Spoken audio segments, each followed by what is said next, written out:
Hi, everyone, and welcome back to the Deep Dive. So many of you wanted us to do a deep dive into Halloween mysteries, and, well, here we are. It's spooky season. It is spooky season. So we are diving into all the mysteries surrounding Halloween. We've got a ton of great sources lined up, everything from the history of, ancient celebrations to some truly spine-tingling tales of haunted houses and Unsolved crimes. unsolved crimes. So yeah, we are going to try to uncover the origins of your favorite Halloween traditions and explore some of the most captivating mysteries tied to this time of year. Like, what is it about Halloween that makes it so spooky and mysterious? Right. Well, it's really fascinating that, how Halloween kind of blends together history and folklore and that human fascination with the unknown. It's that one night where the veil between reality and the supernatural feels especially thin. For sure. Okay, so let's unravel this mystery. Let's start with Halloween's origins. Did you know that it actually goes back to an ancient Celtic festival called Samhain? Yeah, Samhain marked the end of harvest and the beginning of winter, a time that was traditionally associated with death. Oh. And the Celts believed that during Samhain, the boundary between the worlds of the living and the dead weakened, allowing spirits to kind of wander freely. Oh, so that's why we dress up in costumes. Yeah. To ward off those spirits. Precisely. And they would light bonfires as a way to kind of keep those spirits at bay. Imagine those flickering flames against the autumn night, holding back the shadows. Oh, yeah. It's amazing how these ancient practices have evolved into our modern Halloween traditions. Yeah, that really makes you think about those jack-o'-lanterns that we put in front of our doors. Like, they're echoes of those ancient bonfires, right? And our decorations, too. Like, all those spooky ghosts and goblins. It's almost like we are still trying to scare away those spirits. And it's also important to remember that the Celts believed that Samhain was a time of liminality, a time between states, between summer and winter, light and dark, even life and death. That in-between feeling, that sense of being on the edge of something mysterious, that is really at the heart of Halloween's allure. So from ancient festivals, let's kind of gallop ahead into a spooky legend that never gets old. Okay. The Headless Horseman. Most people know him from Washington Irving's The Legend of Sleepy Hollow. But this terrifying figure actually goes back even further. Yeah, definitely. Irving's tale of Ichabod Crane and that Headless Horseman, the Hessian soldier who lost his head to a cannonball, is definitely a classic. Okay. But the motif of the Headless Rider actually pops up in folklore all around the world. Oh, really? So there are other Headless Horsemen out there? Oh, absolutely. You've got the Dalacan in Irish folklore, a super chilling figure, rides a black steed, carries his own severed head, Wow. often seen as a harbinger of death. Just like the Headless Horseman. Exactly. Very similar. That's fascinating. So this image, whether it's the Hessian soldier or the Dullahan, it's so deeply ingrained in our collective imagination. Why is that? What is it about the Headless Rider that resonates with us even centuries later? That's a great question. It could be that primal terror that the image evokes. I mean, it's a being that is both alive and dead, forever searching for something that it can never regain. I see. Or maybe it taps into a deeper fear of the unknown, that darkness that lingers just beyond our vision. Oh, for sure. Speaking of things that go bump in the night, we can't talk about Halloween without talking about haunted houses. Who doesn't love a good ghost story, especially this time of year? Right. But what's really captivating is how many of these spooky locations actually blur the lines between fact and folklore. For sure. It seems like haunted houses, they kind of flourish around Halloween, right? I mean, it's when our imaginations are most active and we're more open to the possibility of the supernatural. Yeah, you're more willing to suspend your disbelief. Exactly. So are there any legendary haunted locations out there? Oh, tons of them. Okay, well, let's start with the Winchester Mystery House in California. Oh, yeah, that's a good one. Yeah. Can you imagine, like, walking through a house with staircases that lead to nowhere and doors that just open into walls? I would freak out. Right, you'd start to question reality itself. Absolutely. Well, so the Winchester Mystery House, it's not just a haunted location. It's like a testament to this one woman's obsession with the spirit world. Sarah Winchester, she was the widow of the Winchester rifle magnate. Oh, yeah. She believed she had to appease the spirits of those killed by her husband's firearms. And so she built this sprawling mansion with all these bizarre architectural features. Like she was trying to create this labyrinth to confuse the spirits, almost like she was trying to trap them within the walls. Interesting. Whether it worked or not, we don't know. But the stories of ghost sightings and strange events continue to draw people there to this day. That's so cool. Okay, from a labyrinth in California, let's cross the pond to England. Okay. Have you ever heard of the Tower of London? Oh, of course.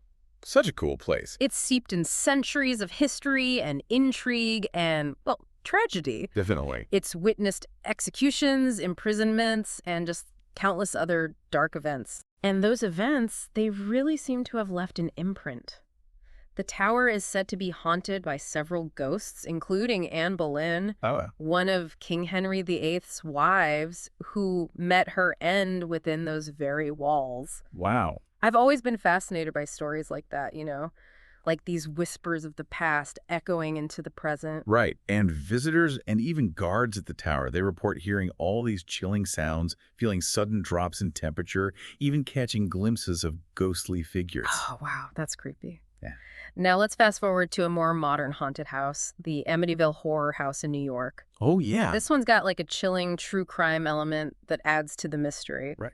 Just imagine moving into a home where this horrific tragedy occurred just a year prior. Like the walls themselves are holding their breath. Totally. So this is the case of the DeFeo murders, where 6 members of the family were killed by their own son. Awful. And it just casts such a long shadow over that house. It's the kind of event that just seems to seep into the very foundation of a place. Then the Lutz family moved in, and they claimed to experience all sorts of paranormal activity. Like what? Demonic voices, strange smells, even physical assaults. Oh my gosh. Their story became a best-selling book and a classic horror film. Right? And whether you believe it or not, it certainly plays on our fears and fascination with the darker side of the unknown. Absolutely. The Amityville Horror, even if it was fictionalized, tapped into our deepest anxieties about the places we consider safe. It took the familiar, the family home, and twisted it into something utterly terrifying. Right. And it's also just a case that highlights the power of storytelling, particularly around Halloween. Yeah, for sure. It's interesting how certain objects like dolls or mirrors or even just old houses can become so much creepier when we connect them to the supernatural. Oh, totally. It's almost like that uncanny valley effect. When something's familiar yet slightly off, it triggers the sense of unease in us. Oh, yeah. And Halloween, with its emphasis on the unexpected, it really amplifies those feelings. Absolutely. Like, we're giving ourselves permission to believe in the impossible, to entertain the idea that the line between the real and the supernatural isn't as solid as we think. Which is part of what makes Halloween so compelling, don't you think? Yeah. You know, it's that time to confront our fears and delve into the darker side of our imagination and maybe even, find ourselves a little bit thrilled by things that we can't explain. Sure. Speaking of things we can't quite explain, let's address the Halloween sadist, that urban legend that seems to haunt every parent on Halloween night. Oh, yeah. That fear of someone lurking in the shadows, tampering with Halloween candy, hoping to harm innocent trick-or-treaters. It's a chilling thought, even though actual cases are incredibly rare. Yeah, it's been fueled by warnings and media coverage for decades, hasn't it? It makes you wonder if we've created a monster out of our own anxieties. It's fascinating. This urban legend really reflects our anxieties about the unknown and the potential dangers that are hidden within our communities. We take this one night and transform it into a symbol of everything that could go wrong.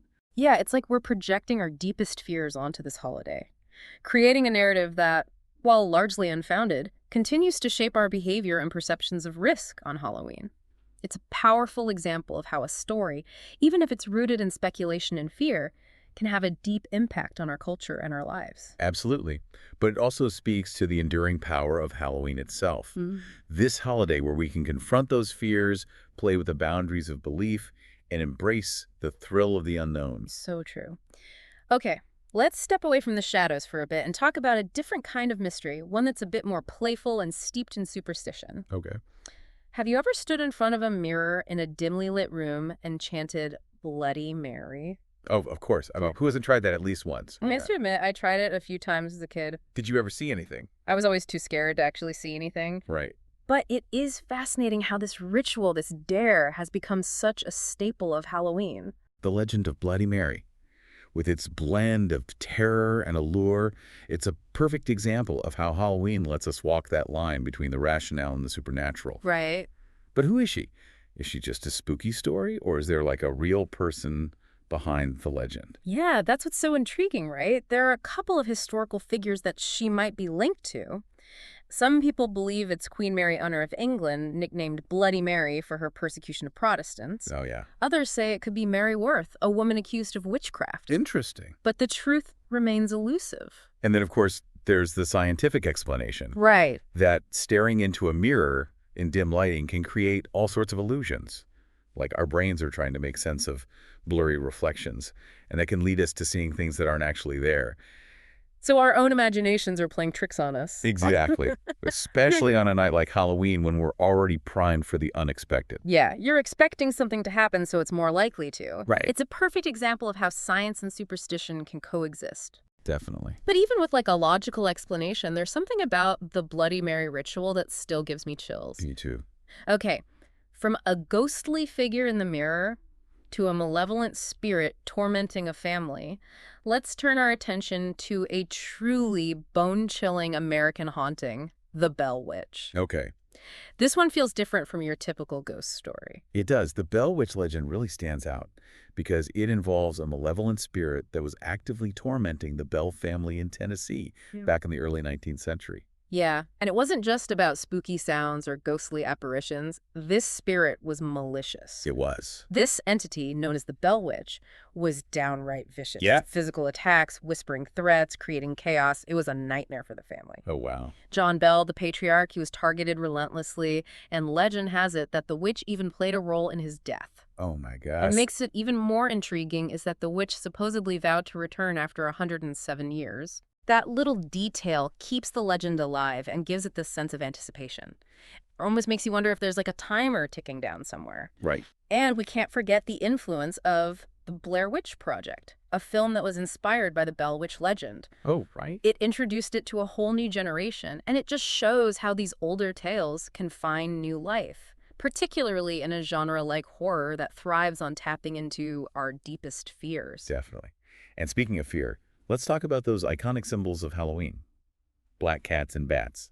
They're more than just spooky decorations. They're woven into centuries of folklore and superstition. Black cats have gotten such a bad rap over the years. I know. They just want to nap in a sunbeam. Right. But we've turned them into symbols of bad luck. Well, their association with witches goes way back. In the Middle Ages, people saw them as omens of bad luck. And some believed that witches could even transform into black cats. Oh, wow. Imagine crossing paths with a black cat on like a foggy Halloween night. You can almost feel that superstition taking hold, can't you? Oh, yeah, for sure. It's amazing how our fears and anxieties get projected onto the natural world, especially around Halloween. Definitely. And bats, too. I mean, with their nocturnal habits and their connection to vampires, they're another creature that we've demonized. Oh, yeah, for sure. I mean, in medieval Europe, a bat flying into your home meant that a ghost was nearby. And seeing one on Halloween night, well, that was a sure sign that spirits were lurking about. It's fascinating how these creatures that are actually quite remarkable have become symbols of everything spooky and mysterious. It shows the power of symbolism and how deeply ingrained those associations are in our cultural understanding. Definitely. But let's shift gears now and talk about the darker side of Halloween. The real-life mysteries and crimes that have happened on this supposedly spooky night. It's a sobering reminder that while Halloween is a time for fun and fantasy, there's a darker reality that sometimes intrudes, blurring the lines between fiction and real-life horror. For sure. One of the most infamous cases that comes to mind is the story of Ronald Clark O'Brien, who poisoned his own son's Halloween candy back in 1974. Oh yes, such a horrific act that sparked nationwide panic about tampered treats. It did. And while it was an isolated incident, the fear it generated has lingered, changing the way that many parents approach Halloween safety. It's a tragic example of how a single act can cast a long shadow. Yeah, it really is. And sadly, there are other unsolved crimes tied to Halloween as well, adding to the holiday's unsettling history. Take the 1981 murder of Ronald Sisman and Elizabeth Platzman on Halloween night in their New York apartment. Oh, yeah. It was a brutal crime, and some believe it may have even involved ritualistic elements, which adds another layer of mystery to the whole thing. It's a stark reminder that sometimes real-life horrors can surpass even our most chilling fictional tales. Speaking of chilling tales, there's another aspect of Halloween that plays on our fears. Yeah. The urban legend of the Halloween sadist. That fear of strangers tampering with Halloween candy, it's so persistent, isn't it? It's almost as if we've collectively decided that Halloween is the night when those fears are most likely to come true. It really is. It's fascinating how this fear persists, even though, actual cases are statistically rare. Yeah. I guess it's a reminder that, even though we embrace the fun and fantasy of Halloween, there's always a part of us that remains cautious, Right. aware of the potential for things to go wrong. Maybe that underlying tension is part of what makes the holiday so thrilling. Yeah. Maybe it's that interplay between light and shadow, the known and the unknown. That gives Halloween its unique energy. Okay. For our final stop on this deep dive, let's explore the idea of haunted objects. You know those everyday items said to hold spirits or energies that become especially active on Halloween? I find it fascinating that objects can hold on to the energy of their past or even act as vessels for spirits. I mean, it makes you wonder what stories these objects could tell if they could speak. Right. And one object with a particularly chilling story is Robert the Doll. Oh, yeah. This creepy-looking doll resides in a museum in Key West, Florida, and he's said to be cursed. I've heard of this. Have you seen him? I have not, but I've seen pictures. Oh, yeah. You don't want to mess with Robert? He's a scary looking doll. Yeah. Visitors often report feeling uneasy in his presence. Oh, really? And there are countless tales of people experiencing strange occurrences after disrespecting him, like taking his picture without permission. So you have to be polite to the doll. You have to ask Robert if you can take his picture. Wow. It makes you wonder if some objects are just best left undisturbed. Maybe so. Especially on Halloween night when that veil between worlds feels thin. Right. So we've journeyed through the ancient roots of Halloween, unmasked, chilling legends like the Headless Horseman and Bloody Mary. Right. And we explored haunted locations that blur the lines between fact and fiction. And we even ventured into the darker side of Halloween with those real-life mysteries and urban legends that send shivers down our spine. For sure. And through it all, we've seen how Halloween allows us to embrace the unknown, confront our fears, and revel in the thrill of the unexplained. And it's a night where we can celebrate the mysterious, the macabre, and the enduring power of storytelling. So true. So as you enjoy the festivities this Halloween, remember that it's more than just costumes and candy. Yeah, it's a night where the veil between worlds feels thin. The past and present intertwine. The power of storytelling reaches its peak. Happy Halloween, everyone. May your night be filled with more treats than tricks, and may every shadow hold a story waiting to be discovered.